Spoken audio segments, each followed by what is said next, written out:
Gaza के आसमान में आज फिर बम बरसे हैं। सुबह 4:30 बजे जब मासूम बच्चे गहरी नींद में थे, इजराइल के फाइटर जेट्स ने तबाही बरसाई। ये शब्द किसी फिल्म की स्क्रिप्ट नहीं, ये हकीकत है। नमस्कार, मैं रिचल सिन्हा और आप देख रहे हैं न्यूज़ 1 नॉर्थ ईस्ट।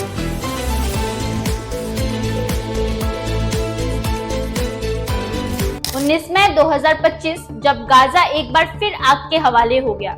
गाजा से इस वक्त की सबसे बड़ी और सबसे दर्दनाक खबर सामने आ रही है। इजराइल ने गाजा पर जबरदस्त हवाई हमला किया है, जिसमें 100 से ज्यादा लोगों की मौत हो चुकी और कई सौ घायल बताए जा रहे हैं। इस हमले के बाद पूरे इलाके में कोहराम मच गया है। सैकड़ों बम, दर्जनों मिसाइलें और पल भर में जिंदगी से मौत की ओर चला गया है पूरा एक शहर। गाजा सिटी में लोग सो रहे थे, तभी इजराइल ने F-16 और F-35 फाइटर जेट्स ने एक के बाद एक 13 हवाई हमले किए। लक्षित किया गया खान यूनिस का रिहायशी इलाका, सिफा हॉस्पिटल के पास की बिल्डिंग और एक स्कूल, जिसे कथित तौर पर हमास का बेस बताया गया। लेकिन सच्चाई ये है, बम आम लोगों के सिर पर गिरे। स्कूल में पढ़ते बच्चे, सोती हुई माएं और मस्जिद में नमाज अदा कर रहे बुजुर्ग सभी मौत के साये में आ गए। गाजा के स्वास्थ्य मंत्रालय ने अब तक की पुष्टि की है कि 110 लोगों की मौत, 316 से अधिक घायल, जिनमें से 70 से ज्यादा गंभीर हालत में है।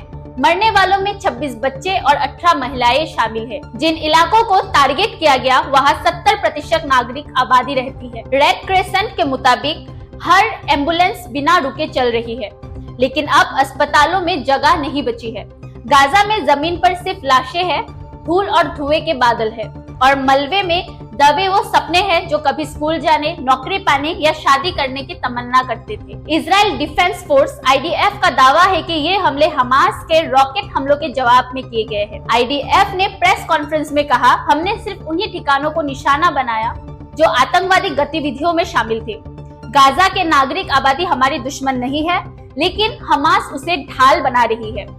इजराइल का ये भी दावा है कि 12 आतंकवादियों को मारा गया, 3 अंडरग्राउंड टनल सिस्टम तबाह किए गए और 7 रॉकेट लॉन्च साइट्स को खत्म किया गया। लेकिन सवाल ये है, क्या बमों की भाषा में जवाब देना समाधान है? 19 मई 2025 को गाजा में हालात बेहद भयावह हो चुके हैं, जहां इजरायली हमलों के चलते उत्तरी गाजा के सभी सार्वजनिक अस्पताल पूरी तरह से बंद हो गए हैं।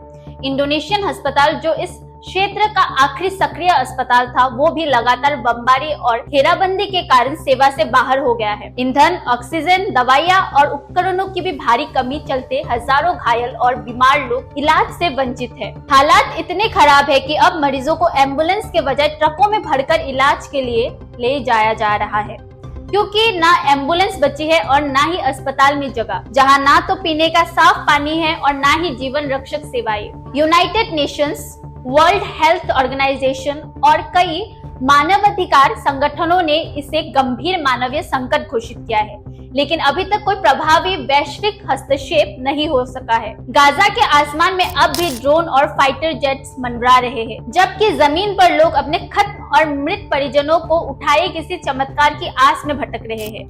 दुनिया अब जाग रही है। संयुक्त राष्ट्र ने गंभीर चिंता जताई है। अरब लीग ने इस हमले को क्रूरता की पराकाष्ठा बताया है। वहीं अमेरिका ने इजराइल के आत्मरक्षा के अधिकार का समर्थन किया है, लेकिन नागरिकों को बचाने के लिए अपील भी की है। पेरिस, बर्लिन, लंदन और न्यूयॉर्क में लोग सड़कों पर उतर आए हैं, save Gaza, stop the bombing जैसे पोस्टरों के साथ। क्या ये सिर्फ एक जवाबी हमला था या इसकी पटकथा पहले से ही लिखी जा चुकी थी? हमास की जवाबी प्रतिक्रिया अब किसी भी वक्त आ सकती है। इजराइल के बॉर्डर पर टैंक, सैनिक और ड्रोन पहले ही तैनात है। क्या युद्ध की शुरुआत है?